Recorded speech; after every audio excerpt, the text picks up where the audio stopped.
Clive Denobrega Gibbs, also known as Robert Gates, also known as Alan Gates, swear that the evidence that you shall give in this matter shall be the truth, the whole truth, and nothing but the truth, so help you God? So do I swear.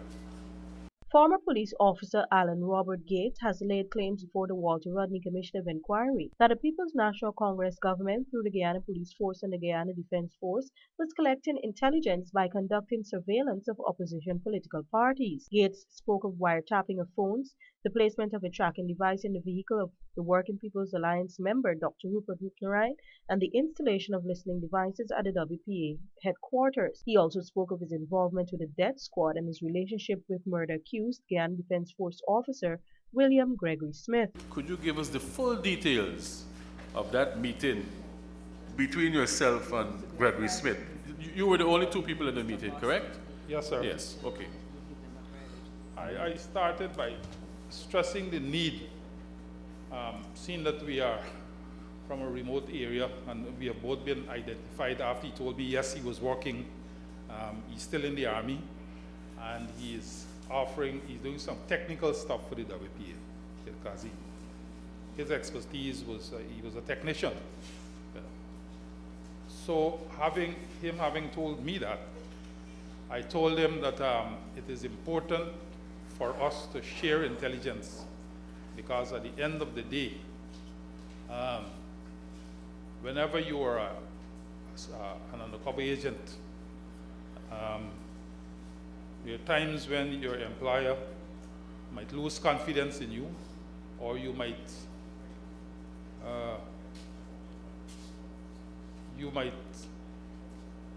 not want to carry out certain illegal or unlawful instructions given to you, and then you can find yourself being killed. So I said, it is very important that we meet regularly, share intelligence on what I'm doing, what you're doing. It was at that meeting that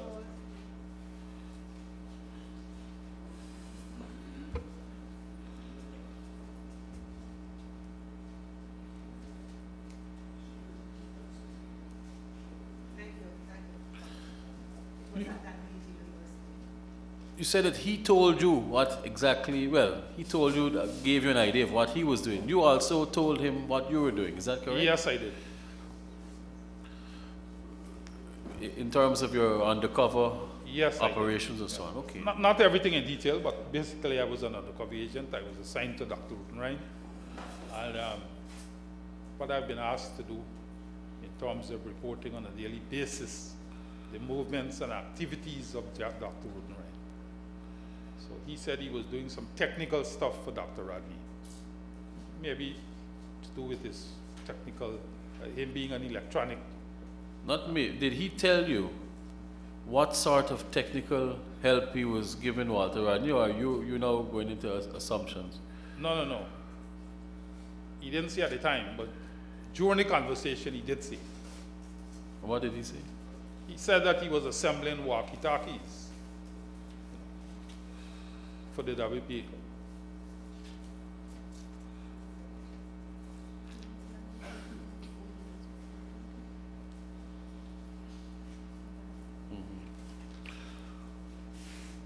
He was, your understanding that he was assembling the walkie-talkies at whose request? He said Dr. Rodney.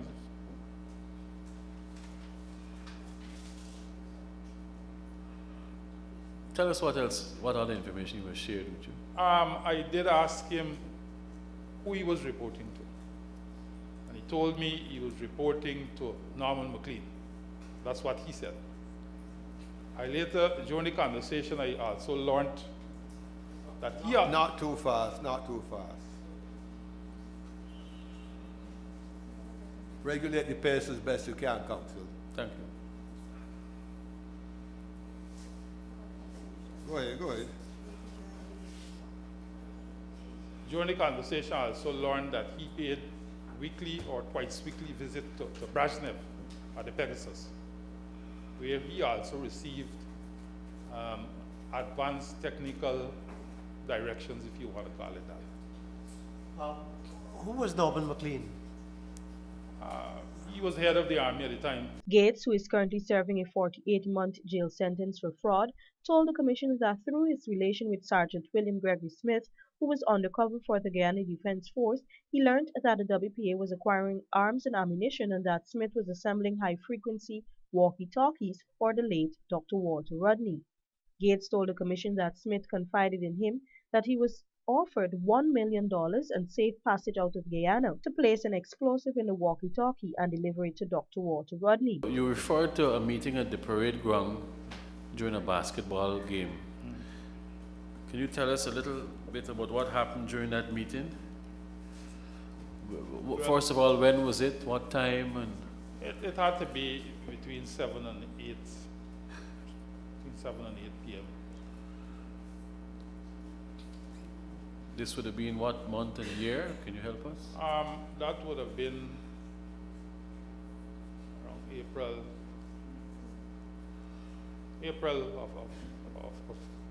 of 1980.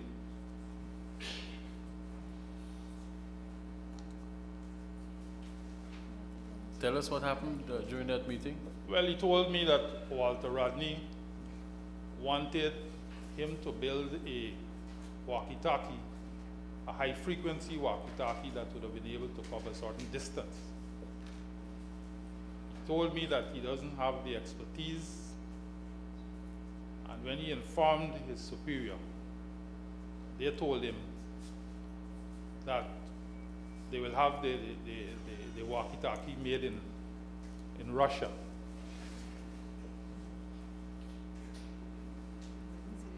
Did he tell you which superior you had informed? No, well, he said Chico, Larry Lewis, Noah McLean. He said he reported to a number of persons. Did he mention to you? No, at that stage, he said his superior. Oh, I see.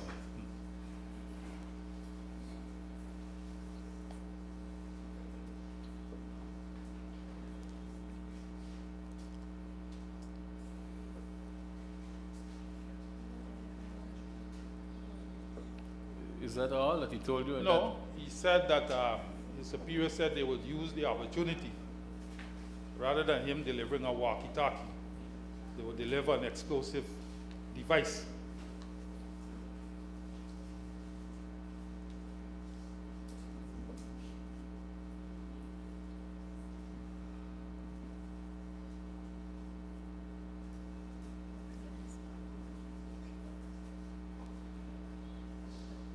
Go ahead, please.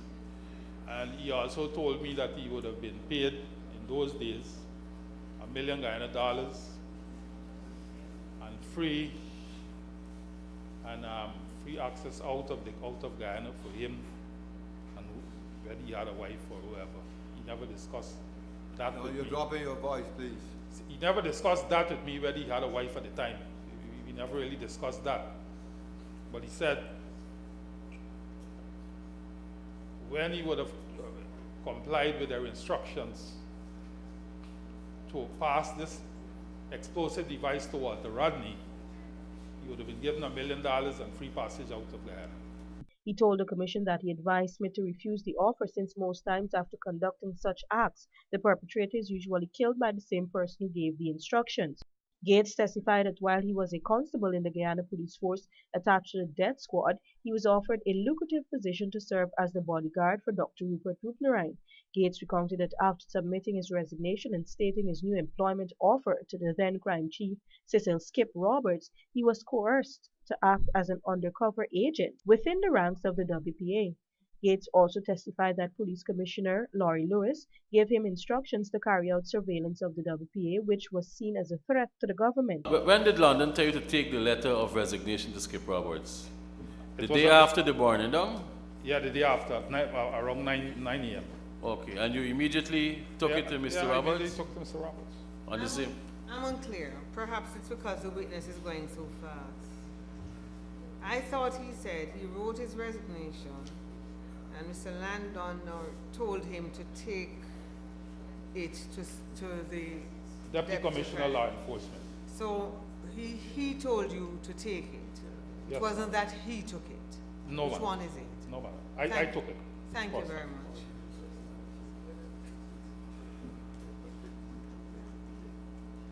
Okay, tell us what happened after he told you to take it.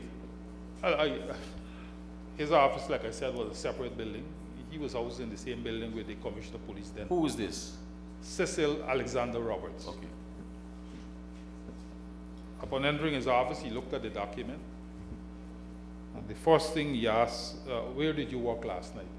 I said, well, Dr. Ryan was a guest of the police, and he started using threats and intimidation, like he's going to charge me for treason and all sort of stuff he started saying. Then he said, you know what? You're the man we want. Then there were 3 telephones on his desk, I can remember, a black, a white, and a red. Yes, please slow down a little bit, please.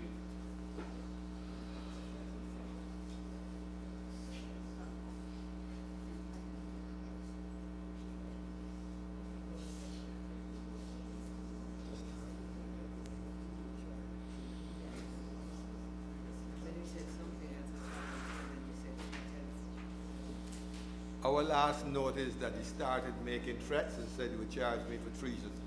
Can you pick up the story from there, sir? Tell us how you felt. Yeah, well, I felt, based on I can't remember the exact things that he said, but I became afraid. And then he said, you're the man we want. You're going to go and work as an undercover agent in the party. No, he's in low tones now. We're not. Well, he said, you're the man we're looking for. You will make arrangements for you to be an undercover agent in the WPA.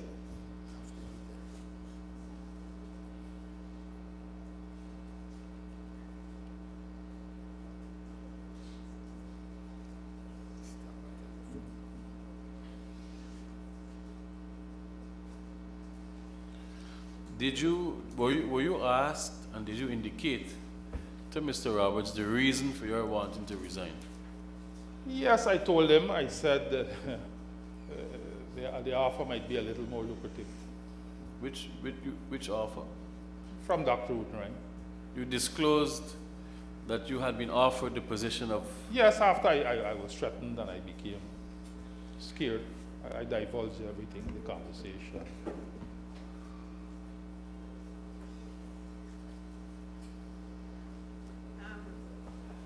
Can we know what reason he put in his letter of resignation? Or did he put any reason at all? For personal reasons.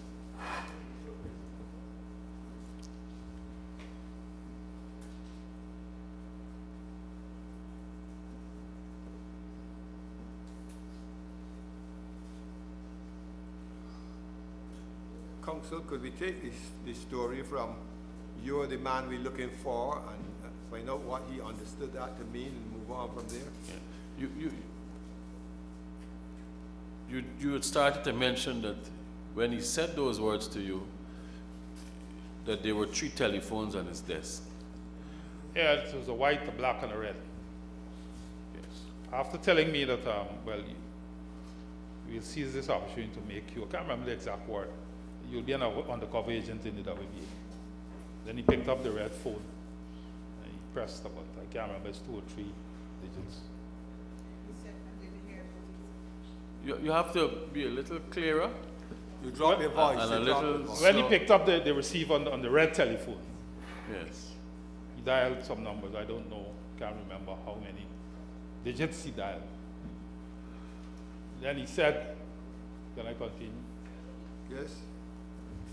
Then he said, Comrade Leader, we have gotten the man. I don't know who he was referring to at the moment. I'm going to make a suggestion, sir. Yeah. Watch the chairman's hands, and that will give you a guide Okay, as to thank how you very fast much. to go. Thank you very much. Comrade Leader, we've gotten the man. Go ahead, please. And then he put the phone down. Oh, tell us a little. Those are the only words he said?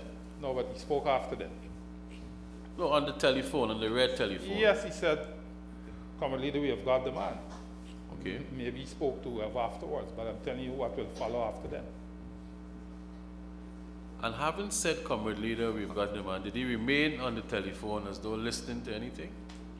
Yes, he about a minute or a minute, I would, then he shook his head and he put the phone down.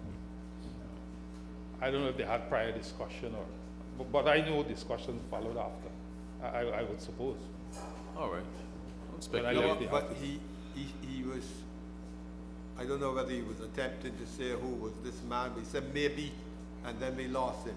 No, I said after then, when he put the phone down.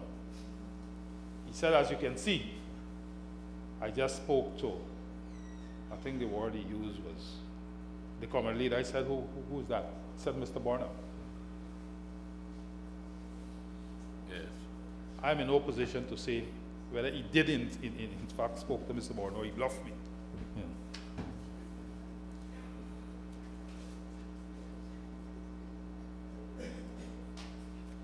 Tell us what happened after. He then told me he had arranged a bogus letter of dismissal. Could the witness pause? We are trying to get what the witness is saying. He asked him who was the Comrade Leader. He said he thought he said Mr.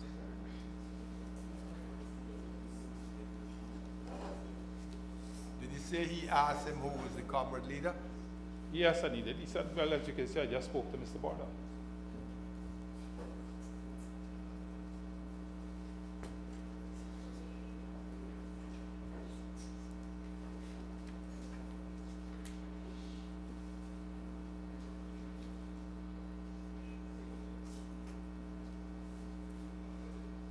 Please proceed.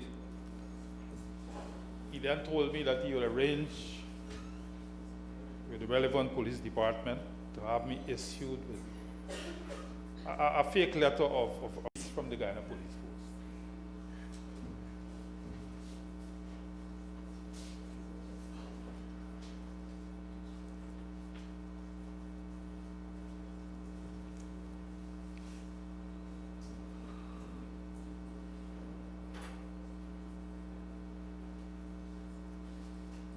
Go on, please.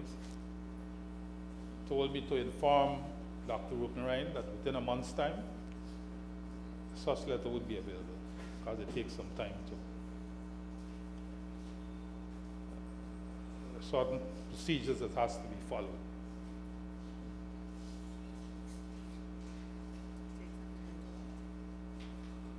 Told What? me to inform Dr. Naraim that within a length, a month. Within a month. Yeah.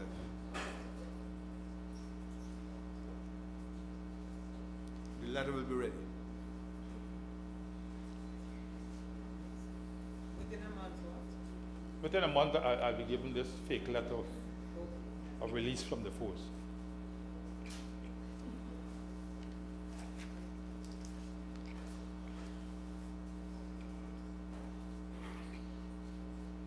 Go ahead, go. He explained to you what you were expected to do with that fake letter? To present it to Dr. Rodney.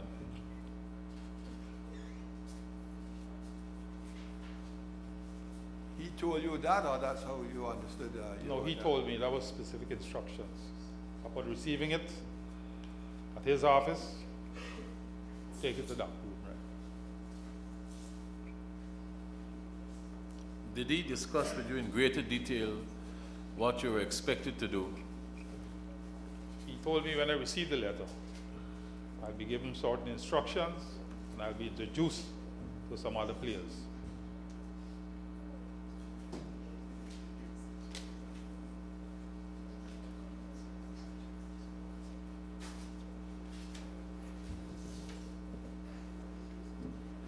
Did he discuss with you how you were going to be paid and things like that? Yes, he did tell me. At the time, my salary was $365 per month.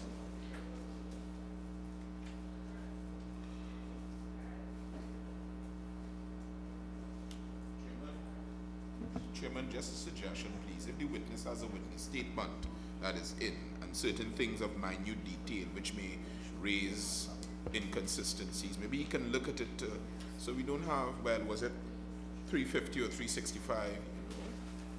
Yeah. Line 4 from the bottom, page 1. You know, that We spent 4 hours on that. His statement not before him, I don't. because he should have been armed with his statement. It is his statement. Agreed, Mr. Chairman. Can you recall the details of how much money you were earning and so on at the time, or you wish to refer to your It was statement? between 350 and 365. I can't recall. It was somewhere in that vicinity. 350, yeah, that's correct. The paragraph is,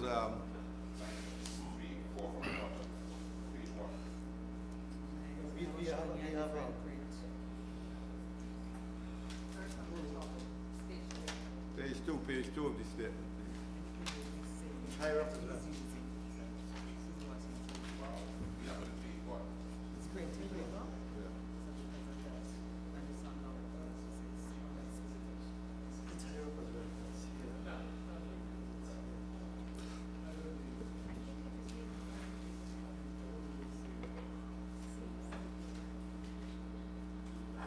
Yeah, so your salary was in the vicinity of 350 to 365, you Yeah, said? well, the 350 was basic, the 15. That was your salary at the time. And what was the offer made?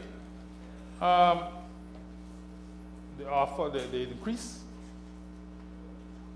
Yes. Yeah, because Skip Roberts told me, like I said, I don't know whether he was bluffing or not. He said, I would immediately raise for you to be promoted from constable to sergeant with a $500 increase.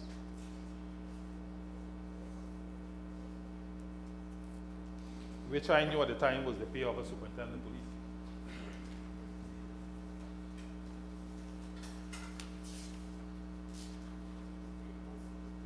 And those terms of employment were attractive to you?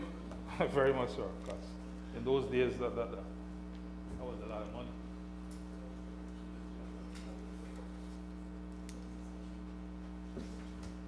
Now, during your interaction with Mr. Roberts, was anybody in his office? Was anybody else present?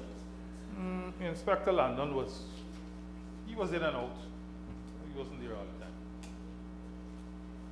the time. Okay. And before leaving that office, did you agree to take up the task Yes, that sir, I Skip did. Roberts, that you felt Skip Roberts was given to you? Yes, sir, I did. He said he was later offered $1 million in safe passage out of the country by Lewis through an individual only remembered by the surname Chichester called Chico to assassinate Dr. Rupnarine, an offer which was refused.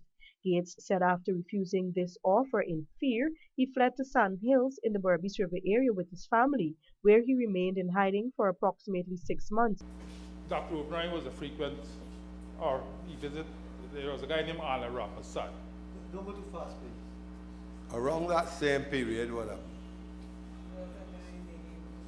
Dr. O'Brien used to visit a guy named Arnold Rampasad, a former PPP activist who was charged for murder.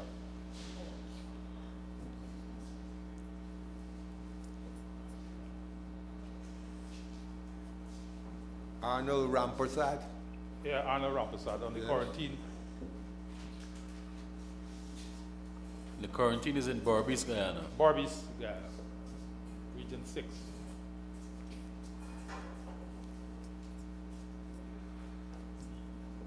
Yes, go ahead. I was given certain instructions when we got there to lure Dr. Rupnarine. I was given a magazine with some overpack rounds. By who? Chico and Brezhnev was there also.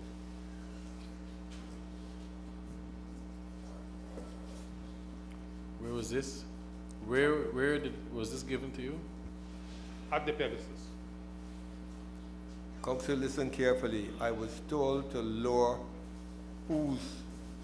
Dr. Rupnarine, while we were at Arnold You were Ramsad. told to lure Dr. Rupnarine's. Yeah, and then you change and say, No, but you never complete that. I was told to lure. Dr. Rupnarine into using the G3 submachine gun. Teach him, tell him, well, look, I'm going to give him some practice lessons. I am lost. I'm lost. You've lost me. I-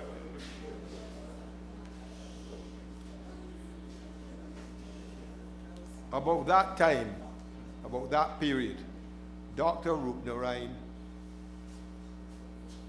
used to visit a guy called Ronald Rampersad in the quarantine. Yes, sir. Arnold, sorry, in Berbice, Region 6. A former PPP activist. Yeah, he was charged for murder of a policeman.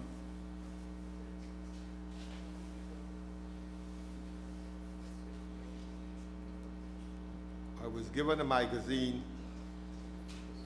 by some overpowered rungs. Yeah, with some overpowered, overpacked rounds that would have exploded Yes. upon firing.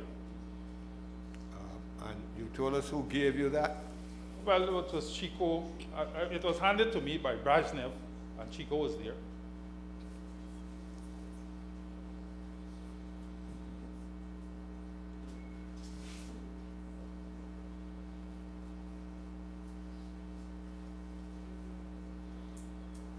Were you told what you had to do with them? Yes, Lord after Rodney to teach him to do some live firing with a G3 weapon.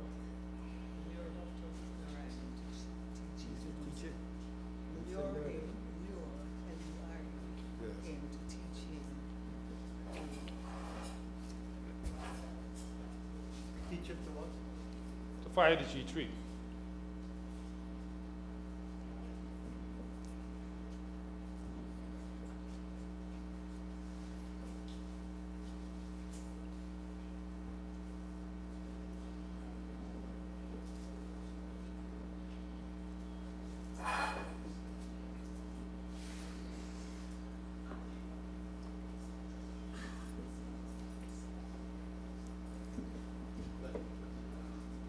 Yes, please proceed, yes. I was given certain instructions as to not all of the rounds I was told is overpacked, to put the weapon in single fire mode, and I should fire the first, I remember 7 or 8 rounds.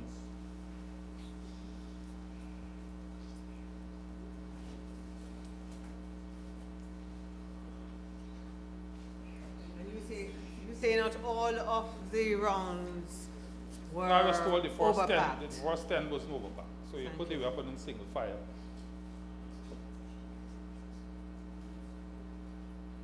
Thank you, sir. I would then demonstrate firing the first 7, and then pass the weapon to Dr. Rupnarayan and stand at the back of him.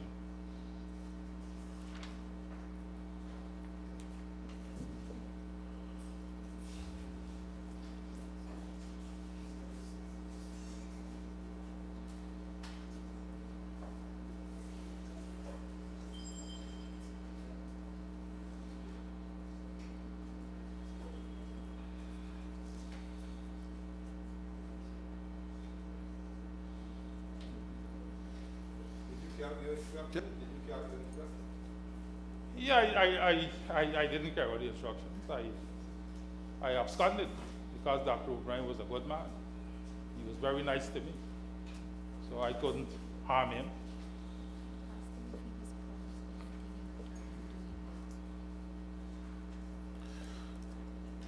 Now, Just out of interest, were you told how far behind him you should stand? Yes, I was told. As Okay. soon as he put the weapon then in single fire, in a rapid fire, stand at the back of him. Of course, he would know that I am behind, how far behind. How far behind were you And to when I stand? give the command to fire, I backpedal. How far behind were you to be? About, I would say 6 feet. I And see. by the time you apply force pressure, if you're firing at a target, the weapon would have exploded. The Commission's counsel summed up the evidence in chief as presented by Mr. Gates. His evidence is even more startling too, because when he did return and they were asking him to go back to work and he said no, he speaks of being blindfolded in a car, and that is where his evidence ends. He did in fact submit a written statement, and the rest of his story tells to what happened while he was taken, and his own words from the boxes, he feels he was abducted. we do look forward to Mr. Gates completing the rest of his evidence, because he is a gentleman who also stands in a very unique position. He was with the Guyana Police Force, and then he was asked to infiltrate the WPA to act as a double agent. He received monetary rewards for acting as the double agent, and he was also asked to carry out specific tasks to cause harm to people. While he did not carry out that task, he felt he needed to run away and hide. I believe that he stands there, and the listening public should listen to exactly what he's saying he went through at that point in time. And it is a lesson, because there are a lot of conspiracy theories as to what may or may not have happened back then. And before there has been the International Commission of Jurists, there has been an investigation that was conducted since 1980, and we have the police file. There has even been a move to bring Gregory Smith back sometime in 1996 to have him charged with the murder of Walter Rodney, which did not get off the ground. And all of the evidence that had been gathered in 1980, 1996, and even at the Commission of Jurists, there has not been this much revelations. There has been so much new information coming forward in relation to the death of Walter Rodney during this commission that I believe Guyana should be proud. And I believe that at some point in time, once the commission is finished, the report itself will reflect the nature of the evidence that has been coming forward so far. The Commission of Inquiry will reconvene on June 23 and will run up to July 2, 2014.